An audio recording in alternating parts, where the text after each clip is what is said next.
Hello everyone, it is Katie here and welcome back to another review and demo video. Today I'm going to be taking a look at the Arteza Watercolors as well as the Arteza Watercolor paper.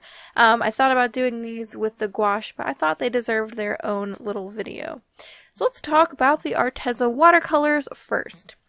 So they do come in a 12 and 24 set with the tubes. Each tube has a printed on design with the color name, pigment information, and light fast information. And they are 12 milliliter tubes each. So you get 24 colors. Some of them are convenient colors and some of them are just some really awesome colors in general. They also have pan sets of 25 and 36, and as far as I know, they do not have open stock. These come in a sturdy cardboard box with two plastic containers just like the gouache. The paint came out of the tubes in a really nice consistency. They weren't really chunky or runny, they were just really perfect for watercoloring. The one thing I did notice about these watercolors is that they seem a little bit more opaque than your traditional watercolor, which kind of was a little different for me. They flow really well in water, however, which is super great. They're really pretty with like all these different flow effects. I really love the granulation of these paints. Some people love granulation, some people don't. Granulation is just kind of where you can see the little pigment particles in the paint. And I really like the texture that it gives, but these granulate really beautifully. The colors do look a little chalky after they're dry, but that's just the way they dry. They don't feel chalky at all, but I suppose that, is up to everybody's preference. I think they're fine, they just look a little chalky. The chalky look could be because they're opaque, a little bit. They're not super opaque like gouache, but some of them are more opaque than others. They do dry really quickly. They also mix okay. They're kind of muddy when mixing, but again, that could be due to the opaqueness.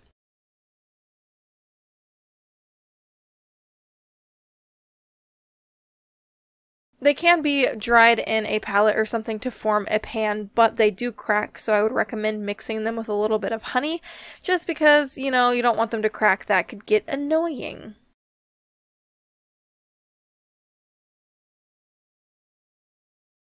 As far as price is concerned for these, they are really affordable. A 12 set is $13. This is for the tubes. And the 24 set is $26.99. Not quite sure why it's a little more than double the 12 set, but anyway, the 24 set is really nice. The colors last a while. A little bit of this stuff does go a long way. They're really smooth and easy to use, and honestly, in my opinion, the 24 set is probably your best value because it has a lot of convenient colors. When mixing, like I said earlier, it gets a little muddy, so you want to kind of keep that in mind. I would recommend the 24 set, but if you can only afford the 12 set, it is still a really nice starter set.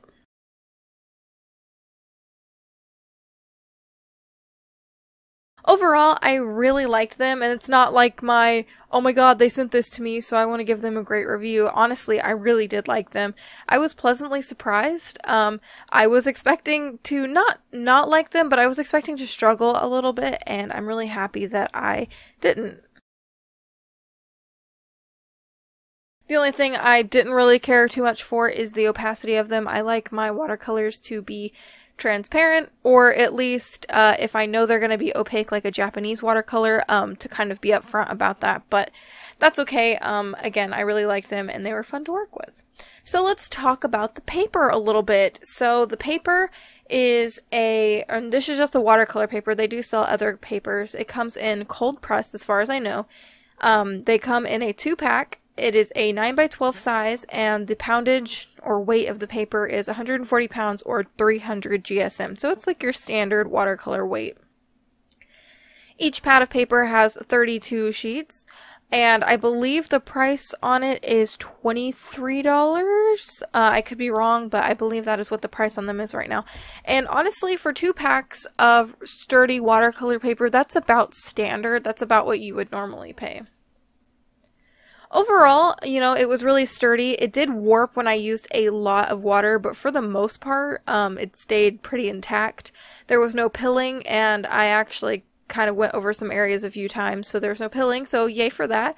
But one thing I noticed is it has a weird lined texture. So I don't know if you know what like a normal cold press paper is like, but along with that, it also has these weird lines, and it's almost like a canvas texture, and I'm not quite sure what's up with that. Another thing is, as I would paint with this, I don't really know if you can tell in the speed paint because it is so sped up, but it seemed to resist my paint and water. It's like the paint didn't want to stick, and it was really weird, so I had to kind of scrub at it. So that is a thing you want to kind of keep aware of, just in case you get this paper. You already know that it's probably gonna resist your watercolors, even though maybe I just got a dud. I don't know, because I did some swatches and stuff and it didn't seem to be like that. Maybe I just got a bad piece of paper. But anyway, just thought I would let you know. But yeah, overall, actually, I really like this paper and I do plan on using it. I think if I do use this paper again, though, it'll be for gouache and not watercolor. Just because I wasn't too fond of the texture for watercolor. I love cold press paper, but the line texture was just a little weird for me.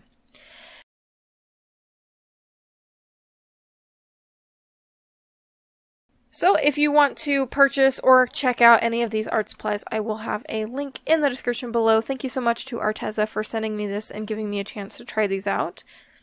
So yeah, let's talk about this piece a little bit. So this is a mermaid piece, and this is actually mermaid day 3, so this is yesterday's mermaid piece. I was going to have it be today's mermaid piece, but I decided against it. I'm going to try to keep them as current as possible with the day I'm working on, just so I don't get confused.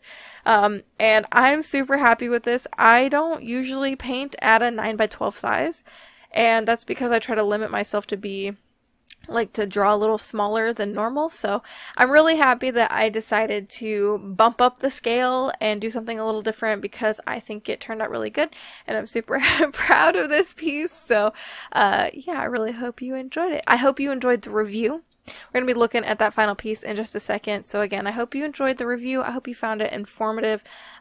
If you want, you can follow me on social media. I have links in the description below.